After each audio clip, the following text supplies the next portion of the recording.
Hello guys, this is NASCAR Racing Fan 2015, and before we start the diecast review, I'm announcing a Q&A coming up for it's going to air July 15th, and I'm putting out requests for questions a week early so I can sort out the ones. As obviously for this, I'll be answering every question except for stupid questions that were just random and out there. I'll be ignoring those, but I'm going to answer mostly maybe personal questions, NASCAR questions, stuff like that. As I feel, I'm going to try to do this. Maybe every year I do a Q&A for the anniversary. I should have maybe done one last year, done it an annual thing, but I'm going to start the tradition this year. So, like I said, ask questions. The deadline will probably be maybe sometime Wednesday or Thursday. Pretty much whenever I decide to film the video, that's going to be the deadline, and then So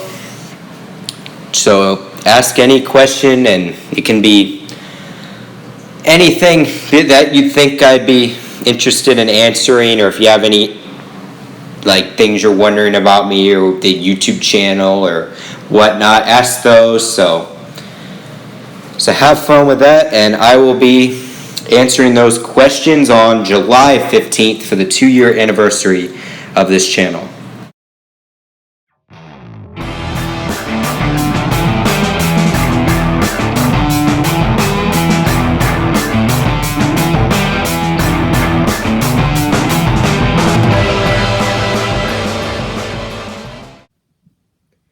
Hello guys, this is NASCAR Racing Fan 2015, back with another NASCAR diecast review. This one's on Chase Elliott's 2017 Hooters Chevy SS. One of the most anticipated paint schemes probably of 2017 for a lot of people, as this is a very big sponsor returning to NASCAR, and I believe this is the first Hooters diecast. I think we got the 124, or I don't know what happened with Greg Biffle's car. I don't think that one's came out. I thought the 164, I thought they didn't make that, but I think they made the 124. I don't know if that's out yet. I think it is, but yeah, big name sponsor returning to NASCAR, and for 2 races this season with Chase Elliott, as it ran at the Geico 500 at Talladega.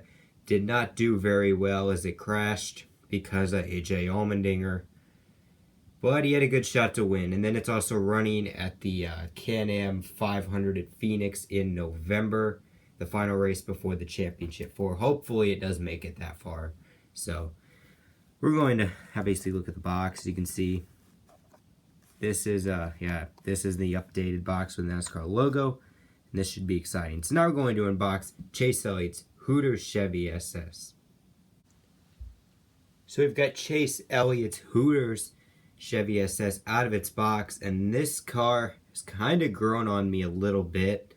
I'll say that much. I mean, the white, I think, incorporates well with this car. I mean, there's a lot of schemes where the white just looks awful on the paint scheme, but this one looks really nice. I have some Ricky Stenhouse's Fastenal car, always looks good.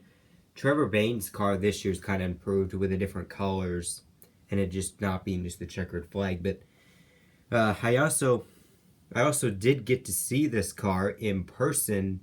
I saw it at the Hooters in Fairview Heights, Illinois, and it's pretty awesome. I mean, I've barely seen any show cars. I saw Paul Menard's Brickyard 400 winning car at the Menards in O'Fallon, whenever that opened, or Shiloh, whatever, near that area. I saw that, and then I saw Austin Dillon's Advocare, the 2013 car, at, I believe it was one of the Chevy dealers. They had his car make a stop, and that was pretty cool. And this is the 3rd one that I've got to see in the St. Louis area, if you could call it. And yeah, I mean, I thank Hooters for that, and that's really respectful to see them come into areas that don't have a NASCAR track. Like it was on the stop on the way to Kansas. That was a really nice thing for them to do. And not just like a lot of people that just go near the track. It was nice for them to make a stop here in St. Louis. And they went to a couple other towns too with this car. And just fantastic job. I mean, probably have to go there. I haven't been to Hooters in a couple years, I think. It was when I was real little. Like probably, or actually it was probably like when I was like 12 or 13. But have to try that again and it should be exciting. So we're going to now get a review of the sponsors and the paint scheme of this diecast. So you can see we have Hooters here on the hood.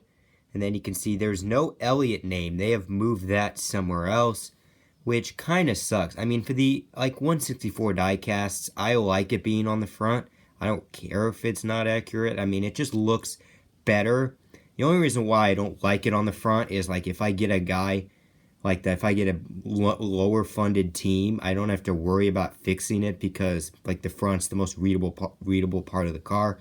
So it's kind of weird when like in stop motion series when the guy on the front isn't who's driving it. That's the worst part. So that's the only reason why I like it. After that, it needs to stay on the front, especially with like Chase Elliott, other popular drivers. So hopefully they fix that. Then we have 24 Chevy SS Hendrick Motorsports, and there's a good look at that front. Looks nice. Got your contingencies. This is a new low. Not very many. There's only 3. I mean, it doesn't matter that much. I mean, there's a lot of more associate sponsors. The teams now have more associate sponsors, so they don't really care. 24, and yes, there's a big like stain there. I'm gonna have to try to wash that off. That looks weird. I'll have to fix that later, but yeah, that is kind of awkward. But anyways, we have Hooters on the side, Sun Energy 1, Mountain Dew, Napa. Then we have Chase Elliott with the Georgia flag, Kelly Blue Book, Valvoline, and the B-Pillar sponsors right there. On the back, we have Hooters, politically incorrect since I believe it says 1983, I believe that's when it was. Yes, that is a very true statement because when you think of Hooters, you don't think of the food. You think of much more than that. Valvoline 24 Chevy SS. Then we have good old,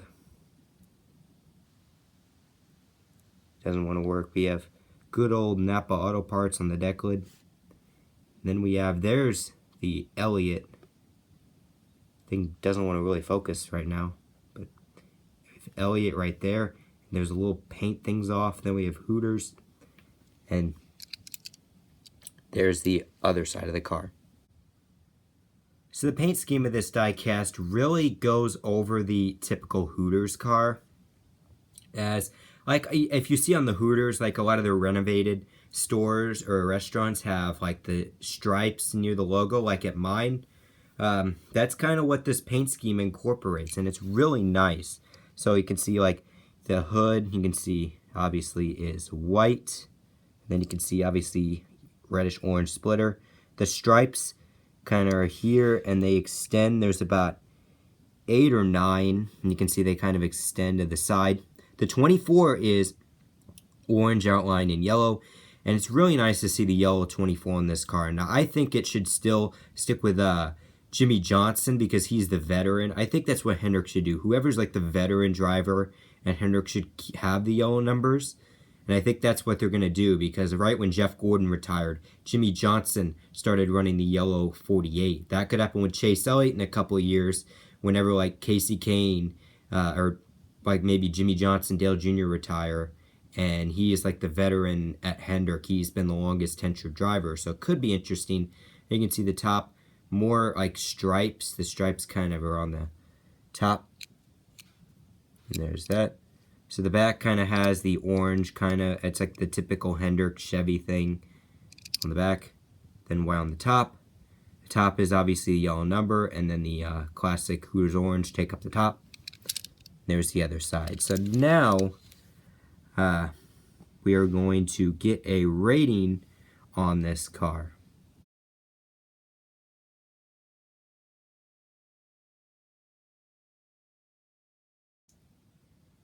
So if I give this car a rating, I'm gonna give it a top 10.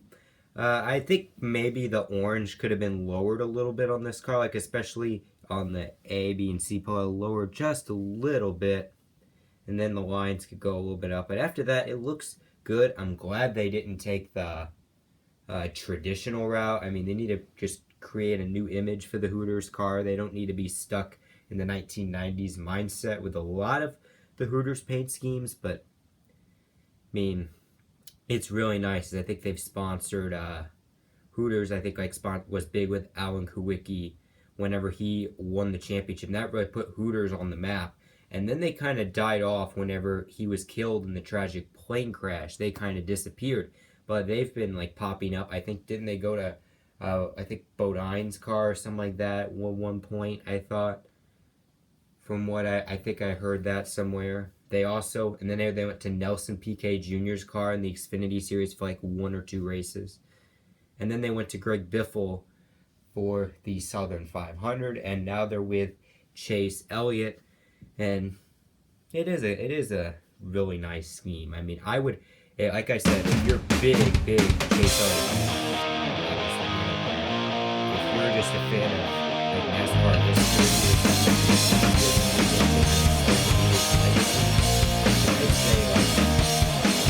I'd say the car better